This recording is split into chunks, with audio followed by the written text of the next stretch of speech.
সাপ সম্পর্কে পরিচয় ঘটাতে এবং সচেতন করতে শিবির অনুষ্ঠিত হলো মালদার গাজলে। শনিবার গাজলের শ্যামসুখী বালিকা প্রাথমিক বিদ্যালয়ের উদ্যোগে ছাত্রীদের নিয়ে একটি সচেতনতামূলক শিবির অনুষ্ঠিত হয়। সর্ববিশেষজ্ঞ জয়ন্ত চক্রবর্তী, গাজল চক্রের এসআই প্রশান্ত কুমার রায় সহ অন্যান্যরা উপস্থিত ছিলেন। প্রায় 1.5 কিলোমিটার রাস্তা জুড়ে ছড়িয়ে ছিটিয়ে রয়েছে রক্তের দাগ। শনিবার সকালে স্থানীয়দের নজরে আসতেই এই ঘটনাকে কেন্দ্র করে আতঙ্ক ছড়িয়ে পড়ে মালদার হরিশ্চন্দ্রপুর থানার রশিদাবাদ পঞ্চায়েতের কুইলপাড়া গ্রামে। কুইলপাড়ায় জমির ধারের পাশের রাস্তা দিয়ে জ্যোৎস্নামোড় পর্যন্ত প্রায় 1.5 কিলোমিটার রাস্তায় চাপ চাপ রক্তের দাগ ছড়িয়ে রয়েছে। একদিকে জমির ধার বরাবর রক্তের দাগ চলে গিয়েছে বাগানের দিকে, অন্যদিকে রক্তের দাগ চলে গিয়েছে জ্যোৎস্নামোড় পর্যন্ত। মুহূর্তের মধ্যে ঘটনা চাউর হতেই ভিড় জমাতে শুরু করেন এলাকাবাসীরা। ছড়িয়ে পড়ে ব্যাপক আতঙ্ক। কোথা থেকেই রক্তের দাগ সেখানে এলো তা নিয়ে রহস্য দানা বাঁধছে গ্রামবাসীদের মধ্যে। গোটা ঘটনার তদন্ত শুরু করেছে মালদার হরিশ্চন্দ্রপুর থানার পুলিশ।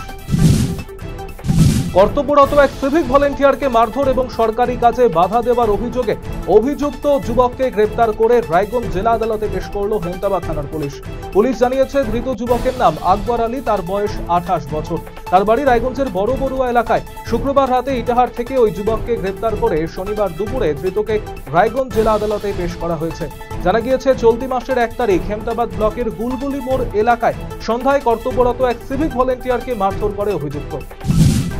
কলেজে প্রথম বর্ষের ভর্তির অনলাইন পোর্টাল চালু করায় প্রচারমূলক শোভাযাত্রা বের করা হলো শনিবার। এদিন ইটাহার ব্লক শিক্ষা দপ্তরের উদ্যোগে স্থানীয় কাপাসিয়া উচ্চ বিদ্যালয়ের উচ্চ মাধ্যমিক পাস ছাত্রছাত্রীদের নিয়ে ব্লক সহ জেলার শিক্ষা দপ্তরের আধিকারিক এবং বিভিন্ন বিদ্যালয়ের প্রধান শিক্ষকদের উপস্থিতিতে পথসভা এবং প্রচারমূলক শোভাযাত্রার মাধ্যমে ছাত্রছাত্রী সহ অভিভাবকদের অবগত করা হয়। উপস্থিত ছিলেন জেলা শিক্ষা দপ্তরের আধিকারিক বাণীব্রত দাস, সহকারী বিদ্যালয় পরিদর্শক আজিজুর রহমান, ইটাহার চক্র অবর বিদ্যালয় পরিদর্শক বিপ্লব বিশ্বাস, চন্দন পোদ্দার, কার্তিক দাস সহ অন্যান্যরা। আগামী 21শে জুলাই শহীদ স্মরণে কলকাতার ধর্মতলায় সভা তৃণমূলের। সেই উপলক্ষে মালদার মানিকচক ব্লক কমিউনিটি হলে প্রস্তুতি সভা অনুষ্ঠিত হলো।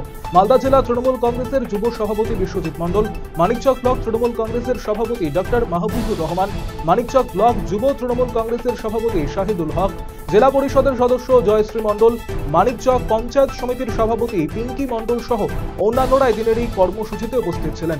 সভা সফল করতে সকল কর্মী সমর্থকদের উপস্থিত থাকার বিষয়ে আহ্বান জানানো হয়।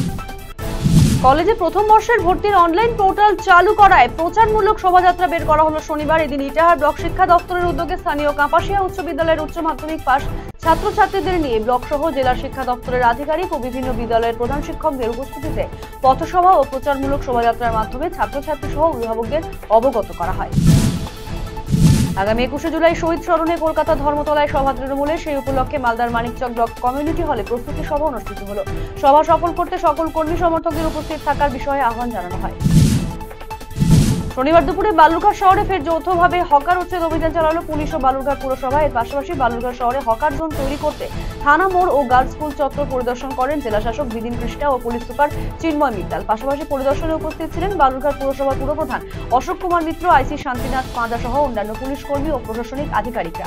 এদিনের অভিযানে নেমে 2-1 ব্যবসায়ীর সামগ্রী বাজেয়াপ্ত করা হয়, এমনকি বাকি দোকানদারের হাত জোর করে ফুটপাত দখল না করার অনুরোধ জানান অশোক মিত্র। এদিকে শহরের নানা প্রান্তে ফ্রি পার্কিং জোনের পোস্টার লাগালেন আইসি ও পুরপ্রধান। সেফ ড্রাইভ সেফ লাইফের মাধ্যমে পথ নিরাপত্তা সপ্তাহ পালন করলো দক্ষিণ দিনাজপুর জেলা পুলিশ। শনিবার দক্ষিণ দিনাজপুর জেলা পুলিশের উদ্যোগে বালুরঘাট পুলিশ লাইনে গাড়ি চালকদের বিনামূল্যে চক্ষু পরীক্ষা শিবিরের আয়োজন করা হয়। এছাড়াও বালুরঘাটের সমস্ত বাস, মিনিবাস, ছোট গাড়ি, ট্রেকার, অটো ইত্যাদি চালকদের চক্ষু পরীক্ষা করা হয়। প্রয়োজন অনুযায়ী সমস্ত চালকদের বিনামূল্যে চশমা দেওয়া হবে। এর ফলে পথ দুর্ঘটনা স্বাভাবিকভাবেই কমবে বলে পুলিশ আশাবাদী।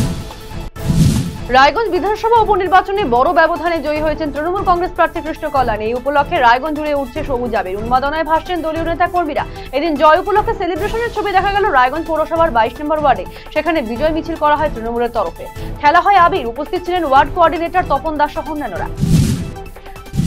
রায়গঞ্জ বিধানসভা উপনির্বাচনের ফলাফল প্রকাশিত হওয়ার পর সোশ্যাল মিডিয়ায় তৃণমূল কংগ্রেসের জয়ী প্রার্থীকে শুভেচ্ছা জানানোর পাশাপাশি আক্রমণাত্মক পোস্ট করলেন পরাজিত কংগ্রেসের প্রার্থী মহিত সেনগুপ্ত। ভোটের পর থেকেই ছাপ্পা ইস্যুতে আন্দোলনে নেমেছিল বাম কংগ্রেস জোট, আর এবারে সেই ছাপ্পা নিয়ে তৃণমূলকে সোশ্যাল মিডিয়ায় বিঁধলেন কংগ্রেসের পোড় খাওয়া এই নেতা। আবারও বৃষ্টি রায়গঞ্জ শহরে। বিকেলের পর বেশ কিছুক্ষণের জন্য শহরে একটানা বৃষ্টি হয়, যার জেরে বিপর্যস্ত হয় জনজীবন। কাজে বেরিয়ে আচমকায় বৃষ্টিতে নাজেহাল হয় মানুষ। রায়গঞ্জ বিধানসভা সহ রাজ্যের 4টি বিধানসভার উপনির্বাচনে তৃণমূলের প্রার্থীরা ব্যাপক লিড নিয়ে জয়ের ফলে বিজয় মিছিল ও পথসভা করে ইটাহারে। শনিবার ব্লক তৃণমূল কংগ্রেসের পক্ষ থেকে ইটাহার ব্লকের বিভিন্ন এলাকায় তৃণমূলের দলীয় নেতাকর্মী ও বিধায়ক মোশাররফ হোসেনের উপস্থিতিতে ইটাহার শহরের রাস্তায় বিজয় মিছিল বের করা হয়। আবারও ভিন রাজ্যে বাংলার পরিযায়ী শ্রমিকের মৃত্যু। এবারে ভিন রাজ্যে কাজে গিয়ে মৃত্যু হলো পরিযায়ী শ্রমিকের। ঘটনায় শোকের আবহ পরিবার পরিজনদের মধ্যে। শুক্রবার ভোর রাতে তার মৃত্যু হয়। শনিবার মৃতদেহটি বাড়িতে নিয়ে আসে পরিবারের লোকজন। কিভাবে এই মৃত্যু তা এখনো বলতেই পারছে না পরিবারের লোকজন।